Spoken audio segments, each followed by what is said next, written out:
Hey guys, I know it's been a little while again since my last video, and long story short, I've been really busy with my new job, and also I kinda decided not to make too many fishing lures during the winter months. Anyway, let's jump right into it. I saw this video a little while ago of this dude who made a coffee table out of 2 pieces of wood and clear resin, and immediately I thought, hey, that would be a really cool idea to transfer into fishing lures. And that is exactly what we're doing right now. So first off, I need to mark this area in the middle of the 2 pieces of wood that I will then later on cut out.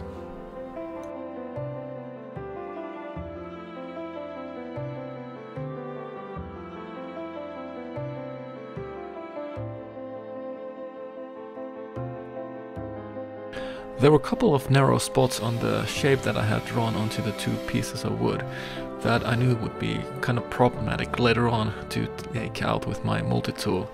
So I just decided to drill them out to make the whole thing a little bit more easier later on.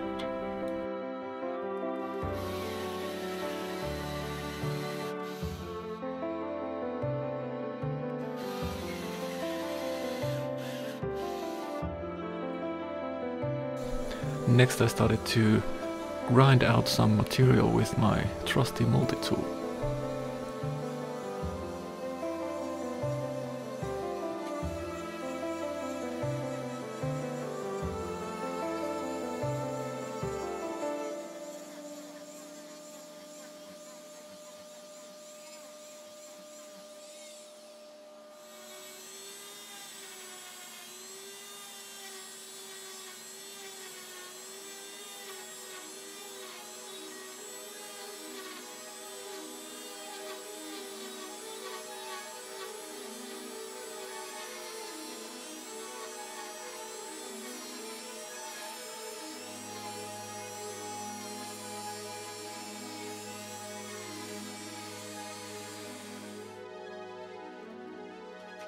Once the grinding was done, I started to sand the shape a little bit more so that it would not look so blocky.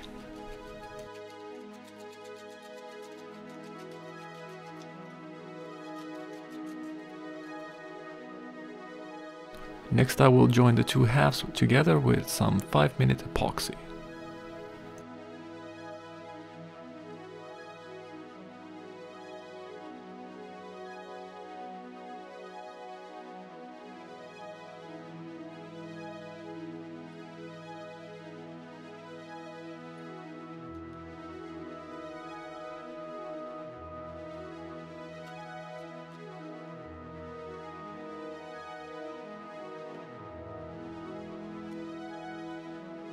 So now that 2 halves are joined together, I basically have a mold here. But in order for me to make sure that it doesn't leak, I need to put something behind the mold, or underneath it rather. And what better material to use than duct tape?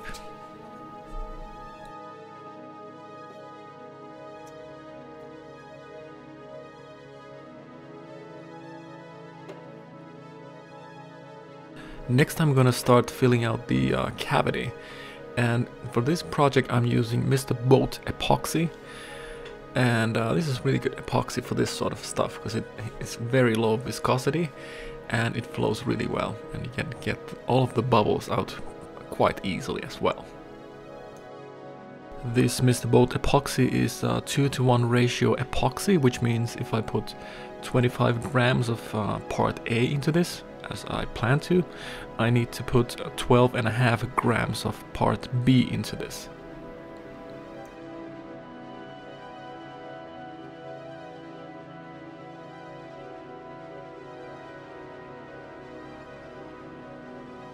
Like with all resins and epoxies, you have to make sure that you stir the part B and part A together vigorously and long enough.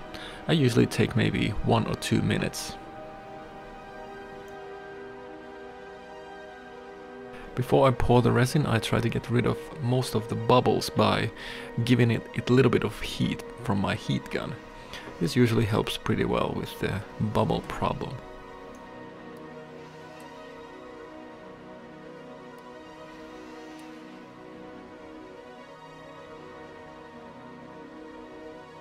Now that I have gotten rid of most of the bubbles, it's time to pour the epoxy.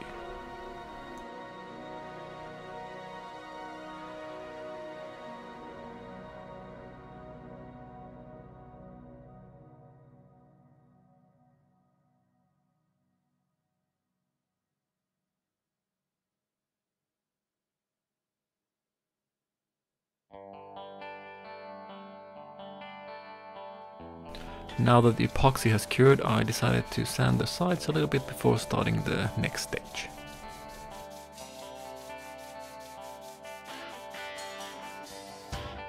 Next I'm going to draw the profile of the trout I'm going to be making here. The only tricky part here is to make the stripe align well.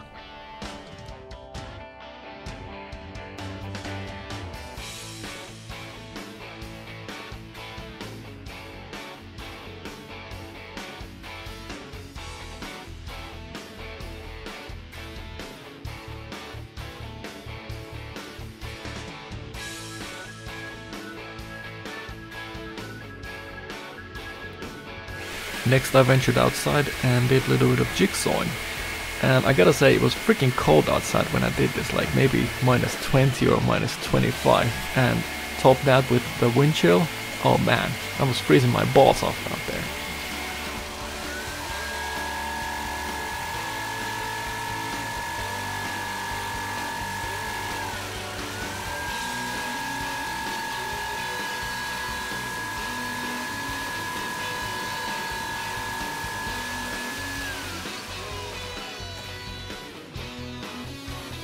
Thankfully I was able to escape the frigid temperatures into indoors and do a little bit of grinding.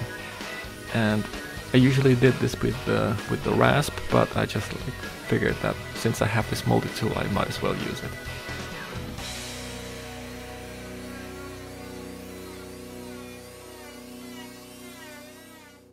And like always, I had to mark the center line, so it would be a little bit easier for me to start shaping the lure.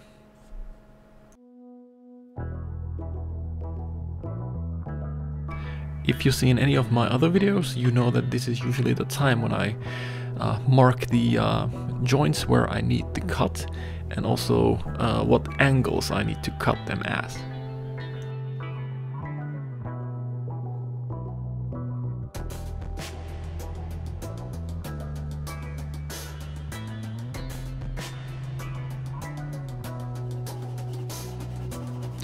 For this particular swimbait, I decided to go with the 45-degree angle, just because it's really easy and seems to work pretty well. Unlike with previous swimbaits that I've done, I decided to go with sort of like an open slot design for the tail fin, just because it's, you know, a little bit different than what I've done in the past, and it's always a good idea to try different things out. Next I moved on to the upper profile and started to mark those out. And unlike before, I decided to go with more of a convex kind of tail.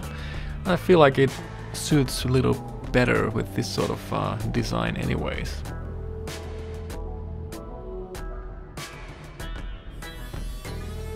Once I had drawn the profile, I started to remove material with my multi-tool.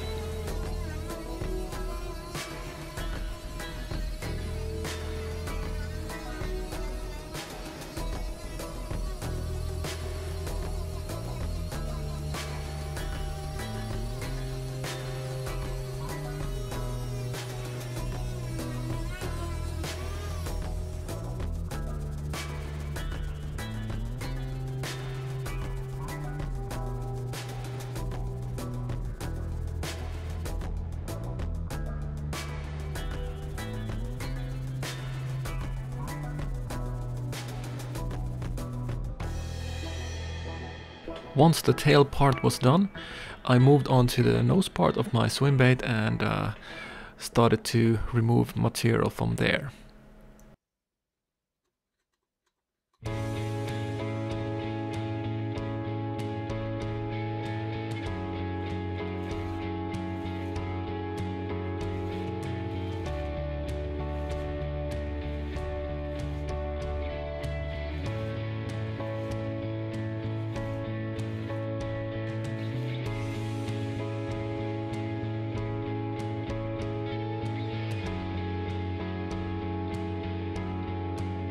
before I started to do any profiling, again, if you've seen any of my other videos, this is the time when I usually drill out the eye sockets.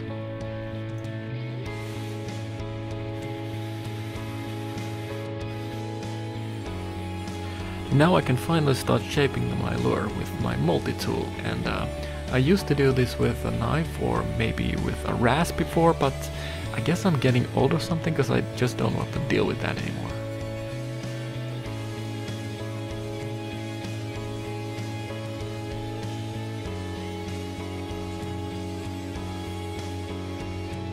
When I had the overall shape pretty much done, I just decided to even things out with some sandpaper, and this is grit 80. This particular swimbait is not gonna have too many carved details, but it will have some, and I decided to keep it pretty simple because it doesn't really suit the style of this swimbait because it's more abstract in a way. So anyways, I'm just gonna use this copy paper to transfer some of the details that I drew on the paper previously, and just use the paper as templates to get all of the details accurately on each side. After the guidelines are done, I'm gonna start cutting along the guidelines, and thus making it easier for me to start carving the details out.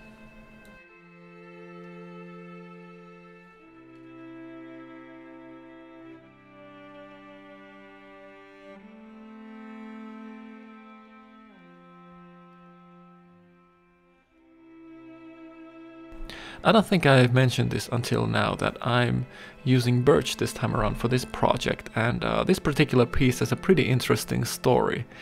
I was taking out the garbage maybe a week ago, and I noticed this chair in the dumpster, and I was like, hey, I'm totally using that for a project that I've been thinking of doing. And here we are, making a awesome looking fishing lure out of stuff that I found from the dumpster. Pretty awesome, hey?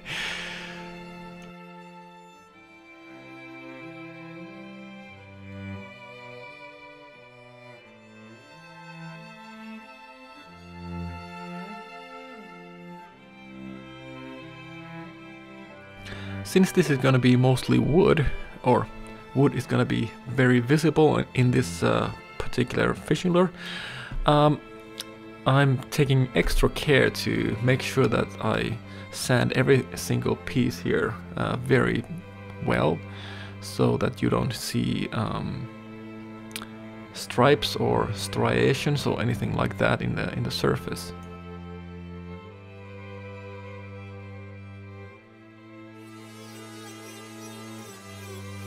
Next I started to make the tail fin, and this is also stuff that I found from the dumpster, and I'm thinking this is Lexan or something very close to that, because this particular piece is extremely tough, so should be a pretty fitting piece for a fishing lure.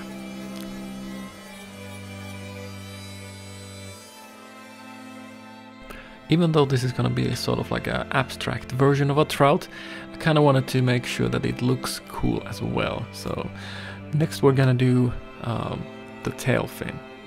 And I'm going to start off by drawing on the fin rays.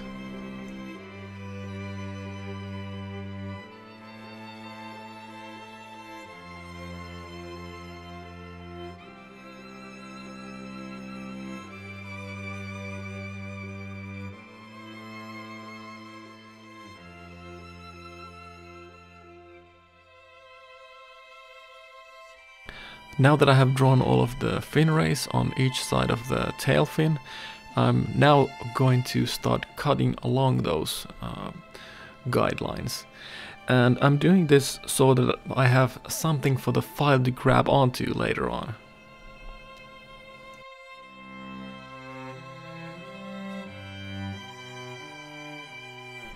Now I'm going to use my diamond file to file along those cuts that I made previously, and this kind of takes a long time to do, so be sure that you don't rush too much when you do this, or else the whole thing is gonna be ruined very easily. Now that I have pretty much everything done on the bait, I can now separate the two halves.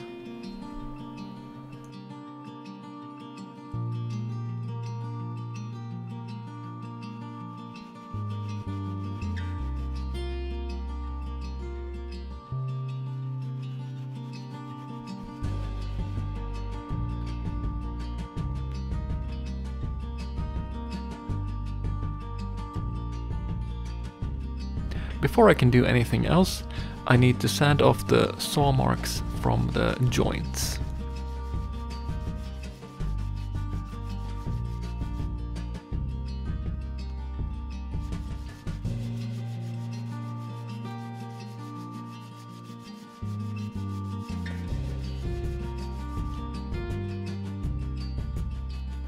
Next I drilled some holes for the screw eyes that I will be attaching next.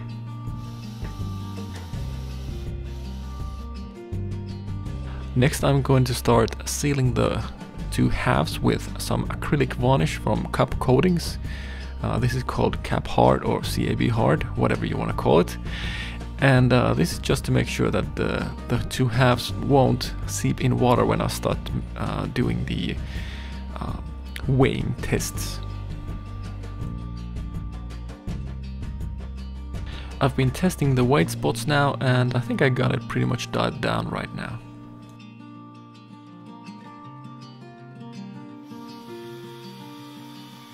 Now it's just a matter of drilling out some holes for the weight, and yeah, pretty straightforward, not really that much to say about this really.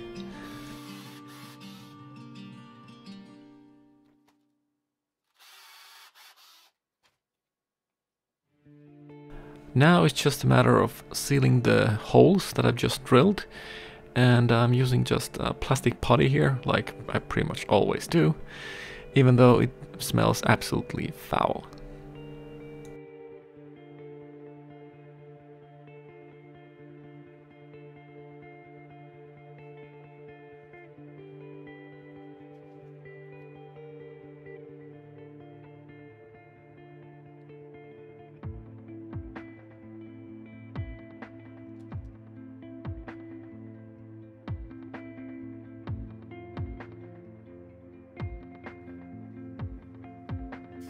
After I've got all of the holes plugged, I then dip the two halves to some clear varnish again a few times, and now I'm ready to paint. And first off, I'm gonna start painting the belly with white.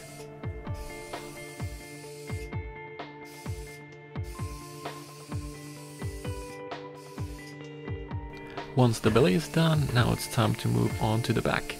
And I'm using as paint here sort of like a mixture of gray that has a tint of green in it.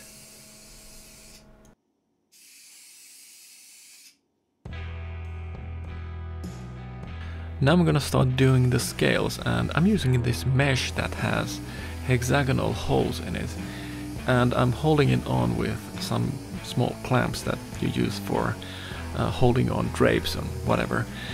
And pretty straightforward, you just spray on top of it and then you take it out, and voila, you have scales, or something that looks like scales. Now I'm going to spray a little bit of metallic silver on the cheeks, which is the same silver that I use for the scales, so this thing blends in a little bit easier now.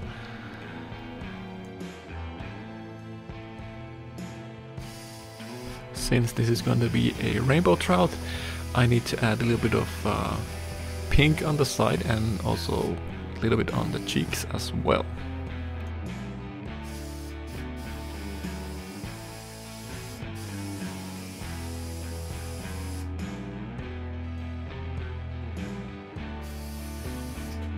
We're almost done now, and I just need to paint the fins now.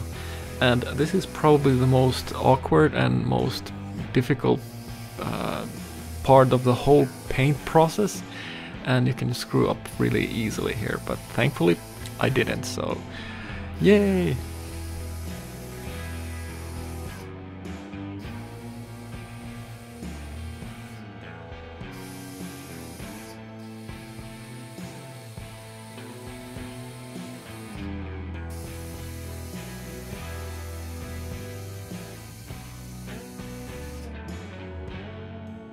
No rainbow trout is completed without spots, so that's what I'm gonna be doing next, and yeah, pretty straightforward. I don't think I need to explain it too much.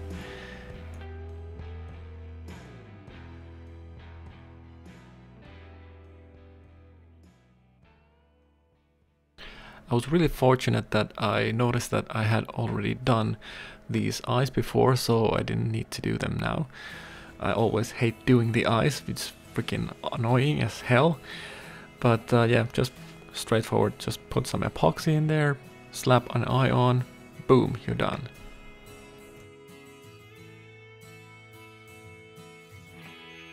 Now I just need to put a protective layer of Invertex light on top of my trout and we're almost done.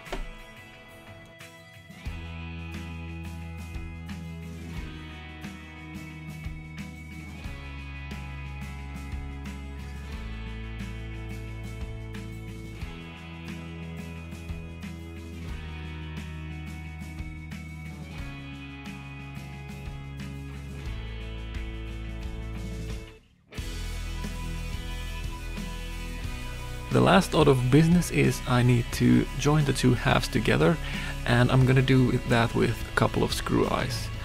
First, what I'm gonna do is I'm going to screw the screw eye onto the tail part, which has a hole that is very snug for the screw eye.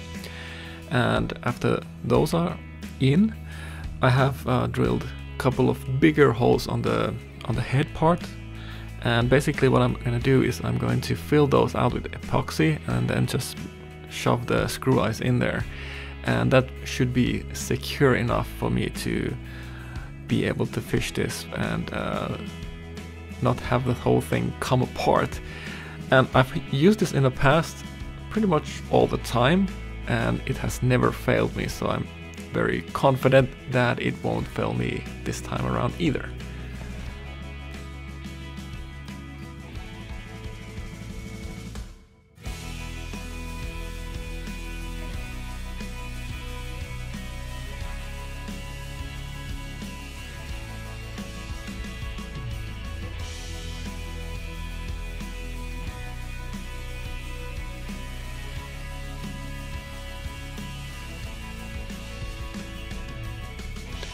Unfortunately, at the time of filming this video, there's still way too much ice on the lakes and rivers here, so I'm not gonna be able to do a swim test and add that in the end like I usually do, but maybe I'll do a follow-up later on.